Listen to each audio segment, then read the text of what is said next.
Em poucas palavras. Um olhar sobre o mundo, a vida e a sociedade, à luz da Palavra de Deus, com Augustus Nicodemos. Está entrando no ar mais uma edição do nosso programa Em Poucas Palavras. Obrigado pela sua audiência, queridos ouvintes que acompanham pelos podcasts, também através desta emissora, e a Rádio IPB também, os nossos ouvintes que nos acompanham pela Rádio IPB. Eu sou Nadson Matias, apresentador do programa. Comigo, como você já sabe, está aguardando o comentário dele, de Augustus Nicodemos. Querido ouvinte, muito obrigado pela sua audiência. Quero de todo o coração aqui dizer como sou grato a Deus pelo privilégio de poder servir a você, sua família, seus amigos através desse programa. Aproveite aí, se você está ouvindo pela rádio AM daqui de Goiânia, chama aí seus familiares, seus amigos, então compartilhe aí através de seus dispositivos esse programa para que possa alcançar um número maior de pessoas, para que elas também sejam abençoadas pelo que nós estamos fazendo aqui. Mateus capítulo 6, versículos 7 e 8, Jesus diz: Orando não useis de vãs repetições como os gentios, porque presumem que pelo seu muito falar serão ouvidos. Não vos assemelheis, pois, a eles, porque Deus, o vosso Pai, sabe o que tendes necessidade antes que lhe o peçais. E uma ouvinte aqui de Goiânia não se identificou, o final do telefone é 8545, faz uma pergunta que nos leva ao tema de hoje. Ela pergunta: Deus já sabe o que precisamos, então para que orar? Pastor, vamos falar então desse tema extremamente importante para qualquer cristão, a possibilidade de falar com Deus. Então, para os nossos ouvintes, comente sobre a oração, seu significado e valor bíblico. Isso. Orar é se dirigir a Deus e colocar diante dele as nossas necessidades, prestar a ele adoração, expressar a ele nossa gratidão, dúvidas, enfim, é a forma mais elevada de relacionamento com Deus que pode existir. Eu quero contar aqui uma experiência, Nadson, e eu não quero ser mal entendido com ninguém. Eu tive numa cerimônia em que eu estava representando os evangélicos, havia um representante do judaísmo e havia um representante do islamismo. E nós fomos levar um documento às autoridades sobre liberdade de expressão. Sim. Aqui no nosso país. E numa certa altura lá, inesperadamente, não estava no ritual, não estava no script, alguém sugeriu que cada um orasse, né, ao seu Deus. Né? E então o cidadão que era representante dos judeus, eu percebi que ele estava recitando o Shema, que é aquela passagem de Deuteronômio: Ouve, ó Israel, o Senhor nosso Deus é o único Senhor. Eu não entendo árabe, não sei o que é que o líder muçulmano disse, mas dava para ver que ele estava fazendo uma citação.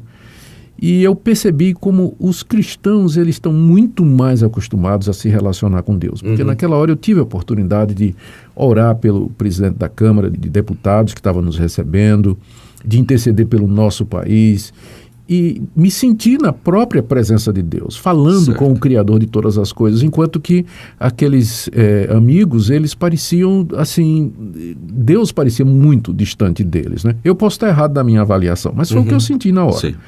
O que me faz, não é, chegar a essa conclusão, né? Que no cristianismo nós temos esse privilégio de nos achegar a Deus, o Criador de todas as coisas, de maneira direta, pela mediação de Jesus Cristo. Nós não precisamos da mediação de homens, nós não precisamos da instituição eclesiástica, seja o que for, nós não precisamos estar num determinado lugar, orar virados para um templo, e orar em determinado horário, a qualquer momento, em qualquer lugar, em qualquer situação, deitado, andando, caminhando, praticando esporte, dirigindo, eu posso chegar na presença de Deus. Posso falar com ele. Posso falar com ele na mediação de Jesus Cristo e ali colocar diante dele o meu coração, as minhas dúvidas, fazer minhas súplicas, ou então adorá-lo, né? Agradecer a ele as bênçãos recebidas, derramar meu coração em alegria diante de Deus. Que privilégio para nós é a oração, Nadson. Agora, de fato, essa questão, né, que foi levantada aí pela nossa ouvinte, que é daqui de Goiânia, né? Isso. Daqui de Goiânia.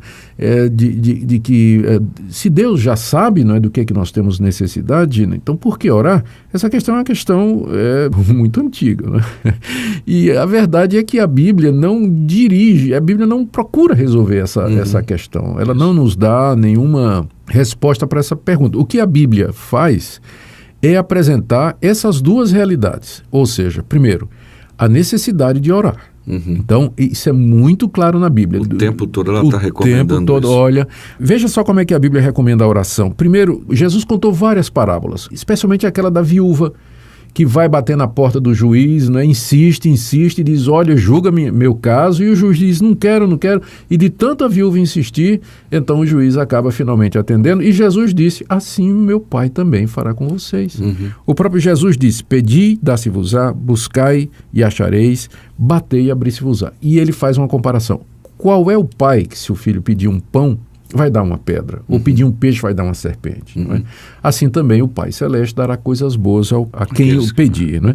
O próprio exemplo de Jesus, está escrito nos evangelhos que Jesus se retirava com frequência para orar, às vezes passava a noite em oração. Antes de toda decisão, ele se retirava. Se retirava para orar. Os apóstolos, como o apóstolo Paulo, Pedro e João, a gente lê no livro de Atos que eles costumavam se reunir para orar. A igreja apostólica, ela se reunia para orar, para suplicar a Deus, para buscar a Deus constantemente através dessas reuniões. E também a própria Bíblia coloca requerimentos do tipo assim, se você orar em nome de Jesus, Deus vai lhe atender. Se você orar com fé, você vai dizer a essa montanha, move-te para acolá e ela vai se mover também. Se você fizer a vontade de Deus, Deus vai atender às suas necessidades e às suas orações.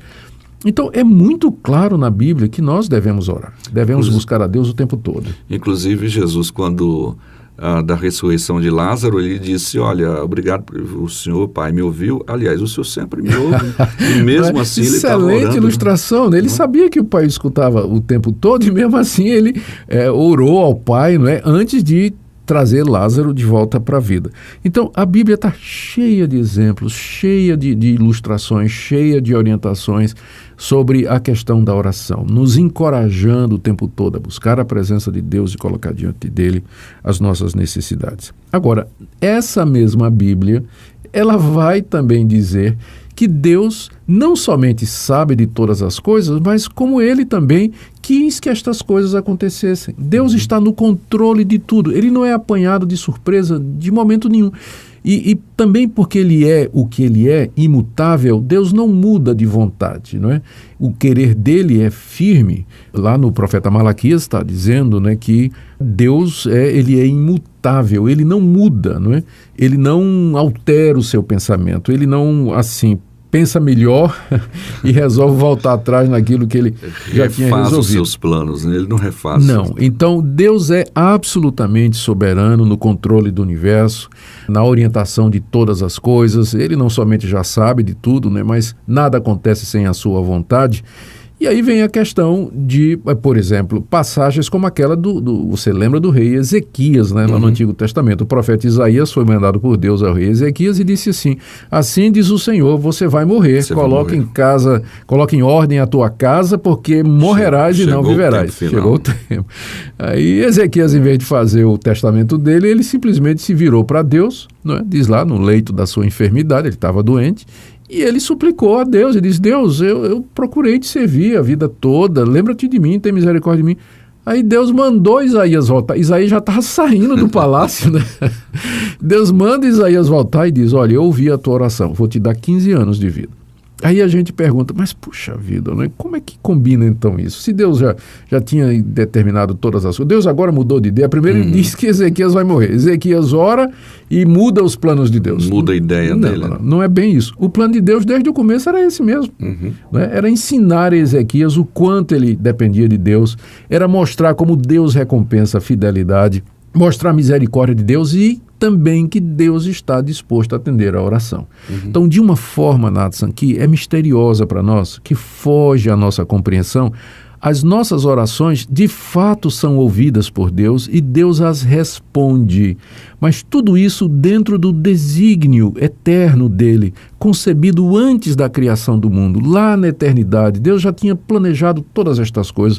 De fato, é um mistério. Nós não temos como explicar isso racionalmente, mas essa relação da soberania de Deus e da responsabilidade humana, ela é muito presente na Bíblia, né? Não somente na questão da oração, mas a própria questão da salvação, não é? É o velho debate entre a soberania de Deus na salvação e a responsabilidade humana, que tem a ver com a questão do arbítrio, né, da escolha sim ou não. não? Do que o homem deseja. Mas no final, o que nós temos que fazer é afirmar essas duas verdades. Deus sabe de tudo, Deus é soberano, Ele está no controle de tudo, mas eu tenho que orar. Deus quer que eu ore, Ele quer que eu peça. Se eu não pedir, então Deus diz, está lá em Tiago, né? Vocês não têm porque vocês não pedem. E eu tenho que pedir da forma certa, em nome de Jesus, e dentro de outros requerimentos que a Bíblia deixa, tão claro. E me lembrando agora do R.C. Sproul, num livro dele, Discípulos Hoje, parece que alguém faz essa pergunta no livro, ou ele levanta essa questão, e eu sei que ele responde assim: quando a gente cogita essa questão, se Deus já sabe de tudo, então não precisamos orar, parece que a pessoa pensa que a oração é só para pedir, e esquece que a oração tem outros aspectos, não apenas de pedir. Sem dúvida. Eu creio que o mais importante, excelente resposta do Sproul, como sempre, né? Ele é fantástico, mas eu creio que ele define bem aqui, o que é mais, para mim, gostoso na oração é a comunhão com Deus. Você está na presença dele. E pedir, de fato, é uma coisa só, né?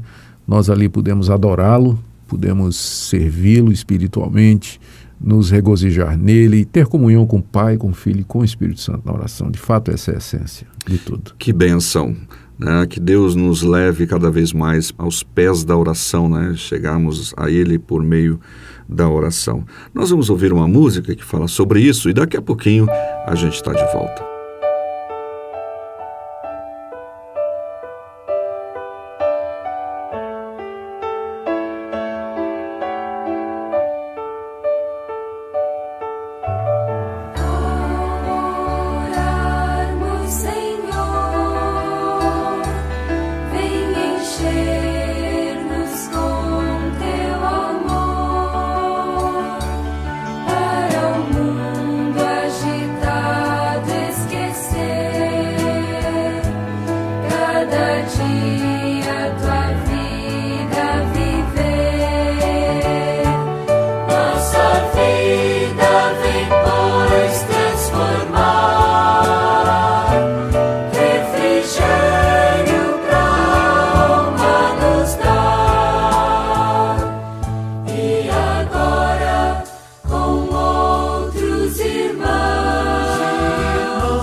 Bem, chegamos ao final de mais uma edição do nosso programa Em Poucas Palavras. Queremos agradecer a sua audiência e também agradecer ao Eduardo Gomes, lá do bairro Maranguape 2, Cidade Paulista. Ele fez uma pergunta aqui que a gente acho que está aí com relação à oração. E depois a gente tenta responder em outros programas, quem sabe entra esse tema um pouco mais específico da pergunta dele, mas eu quero citá-lo aqui só para dizer, a gente está ligado, tá bom? Estamos ligados. Foi a pergunta sobre oração precatória. Né? Tem que ter um programa só para isso mesmo. Então tá, a gente guarda esse tema um pouco mais para frente, viu, Eduardo? Só para você aprender a não ter ansiedade. Pastor. Muito obrigado, queridos, pela sua audiência. Deixo esse versículo para vocês. Orai sem cessar. Deus os abençoe.